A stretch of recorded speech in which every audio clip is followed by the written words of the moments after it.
చేసినటువంటి పాపమును విడిచిపెట్టలేకపోతున్నాం. మన విశ్వాసమునకు కర్తయ్యకు దానిని కొనసాగించుకోవాలి. మనం ఏది కొనసాగించుకోవాలండి? మన విశ్వాసాన్ని మనం కొనసాగించుకోవాలి. అంటే విశ్వాసం కర్తయ్య దానిని కొనసాగించేవాడినైనా యేసు వైపు చూచుచు మన ఎదుట ఉంచబడిన పందెంలో ఎలా ఉండాలంట? మనం ఓపికతో పరిగెత్తాలంట. ప్రియ దేవుని బిడ్డలారా, చాలా జాగ్రత్త. మరి దేవుడి దినాన్ని మనతోడు మాట్లాడుతున్నాడు. ఎన్ని విషయాలు దేవుడు మనతోడు మాట్లాడుతున్నాడు. మన పన్నులు ఎప్పుడు కూడా మన ప్రభువు దగ్గర మనం దించుకుని ఉండాలి. కానీ మన ప్రభువు దగ్గర ఎప్పుడు మన పన్నులు పైకి గర్వాహంకారాలు మన దేవుని దగ్గర మనకు ఎంత మనం చేసినా మన నీతి క్రియలన్నీ ఆయన దృష్టిలో మురికి గుడ్డలు లేగిన మరి కనబడుతున్నాయి. దేవుడి దినాన్ని మనతోటి మరి మాట్లాడుతున్నాడు. ఏం పెట్టారా? ఎందుకంటే మనం పడే వేడి మన జీవితంలో సమస్తమును పోగొట్టిన పాపం వలన మన కష్టాలలోను నష్టాలలోను వ్యాధులను చెప్పుకుని మన జీవితంపై విరక్తి చెంది అనేక మంది భయంకరమైన ఆత్మహత్యలకు కూడా పాల్పడుతున్నారు. అటువంటి వాళ్ళు దేవుడు ఏమన్నా చూడండి, ఏ వ్యాధిలో ఉన్నా ఆదరణ లేక అలమటించుతున్నావా, నిన్ను ప్రేమించి యేసయ్యా మనందరికీ ఉన్నాడు. దేవునికి స్తోత్రం. అటువంటిది ఏంటండి?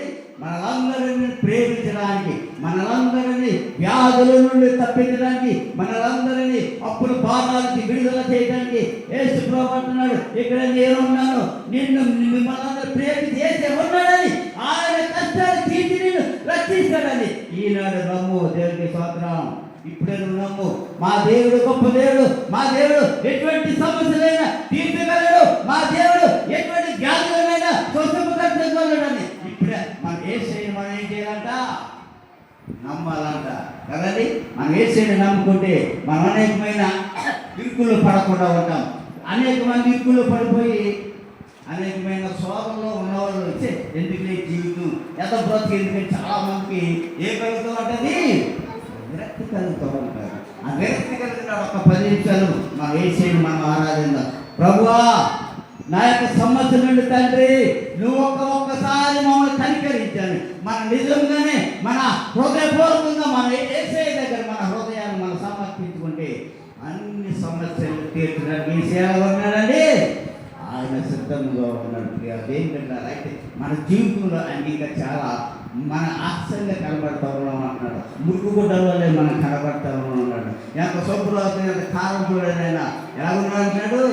ఆయనకి మన హృదయానికి సరైన హృదయాలు నాకు కనబట్టలేదని మరి దేవుడి నాదని మనతోటి మాట్లాడుతున్నాడు. అదేం పెట్టారా? ఎందుకంటే మరి మనం చూసుకుంటే అనేక మంది విషయాలు ఉన్నాయి కానీ మరి సమయం లేదు కాబట్టి నేను ముగిస్తా ఉన్నాను. ఎందుకంటే మన జీవితంలో ఒక గడిచిపోయిన ఒక రోజు కూడా అది గడిచిపోదు కానీ మరి ముందుకు మనం నడిపించలేడు.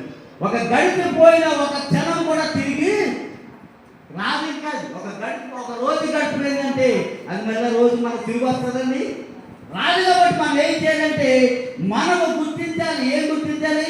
ఒక సంవత్సరంలో గతించిపోతూ ఉంది. ప్రభు కృప చేత మరొక సంవత్సరంలో దేవుడు మమ్మల్ని నడిపిస్తూ ఉన్నాడు. 2024 అయిపోయింది. 2025 సంవత్సరంలో అప్పుడే ఎన్ని నెలది?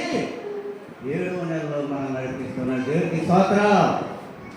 7వ అప్పుడు మళ్ళీ ఇంకా 5 నెలలు పోతే సంవత్సరానికి 12 నెలలు కదండి. ఇంకా 5 నెలలు పోతే మన సంవత్సరము. ఈ సంవత్సరంలో ఇద్దరు మనం చేసింది ఏంటంటే ఏముంది? అసలు ఏముందండి దేవుడి కోసం? ఇది 7 నెలలు కూడా మనం దేవుడికి చేసింది ఇంత ఉన్నదా?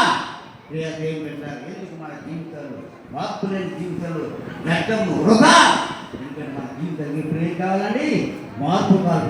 ఏం పెట్టారా? అందుకనే మోసే ప్రార్థన చేస్తూ ఉన్నాడు. మా ఆయుష్కాలము 70 సంవత్సరములు, అధిక బలం ఉండేలా 80 సంవత్సరములు అయిన వాటి వాయువు ఆయాసమే దుఃఖమే అది త్వరగా గతించిన మేము త్వరగా గతించిపోతున్న రోజులు, మన పైకి ఎగిరిపోయే రోజులు కూడా వచ్చేస్తున్నాయి. గట్టి తొందరలో వచ్చేస్తున్నాయి. అయినా మనకి ఏం లేదు. నిజమైన మారు మనసు లేదు. నిజమైన రక్షణ మనకు లేదు. నిజమైన మారు మనసు రక్షణ ఉండాలి మనకి. చూడండి, ఇప్పుడు ఒక సెకండ్ ఫ్యాన్ ఆగిపోయింది, కరెంట్ పోయింది. అప్పుడు అందరూ ఏం మొదలు పెట్టారు? ఏంటండి? విసిరిపోవడం. నరకం ఏమి ఇస్తారు మనకు? దేవుడు ఏసీలు వేస్తాడా మనకి?